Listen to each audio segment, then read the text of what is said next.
மதிமுக சார்பில் வைகோ மேற்கொள்ளும் சமத்துவ நடைபயணத்தை தமிழ்நாடு முதலமைச்சர் மு.க.ஸ்டாலின் தொடங்கி வைக்கிறார். விவரங்களோடு இணைகிறார் செய்தியாளர் கலைவேந்தன். கலைவேந்தன், வணக்கம். விவரங்களை சொல்லலாம். அதிமுக பொதுச் செயலாளர் வைகோ சமத்துவ நடைபயணம் என்ற பெயரில் இன்று திருச்சியிலிருந்து மதுரை வரை நடைபயணம் மேற்கொள்கிறார். அதாவது 180 கிலோமீட்டர் தொலைவிற்கு இன்று தொடங்கி 12ஆம் தேதி அந்த நடைபயணமானது நிறைவு பெறுகிறது. அந்த நடைபயணத்தை முதல்வர் ஸ்டாலின் இன்று துவக்கி வைத்தார்.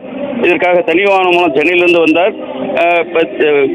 விழாவானது உழவு சந்தை மைதானத்தில், தொடக்க விழாவானது உழவு சந்தை மைதானத்தில் நடைபெற்றது.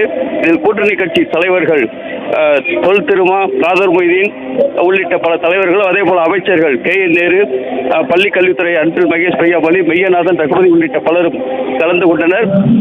இதில் முதல்வர் ஸ்டாலின் நடைபயணம் வெற்றி பெற வாழ்த்துறை வழங்கினார். அதைத் தொடர்ந்து ஏற்புரை ஏற்றுக்கொண்டார் வைகோ. பின்னர் அது இலச்சினை, அதாவது கொடியசைத்து முதல்வர் ஸ்டாலின் அந்த நடைபயணத்தை துவக்கி வைத்தார். அந்த கொடி சிவப்பு நிறத்தில், அதாவது மசூதி, ஆலயம், தேவாலயம் உள்ளிட்ட அந்த கோபுரங்கள் பொறிக்கப்பட்டிருந்தது. அந்த கொடியினை முதல்வர் ஸ்டாலின் அசைத்து துவக்கி வைத்தார். அதனைத் தொடர்ந்து வைகோ தனது நடைபயணத்தை தற்போது துவக்குகிறார்.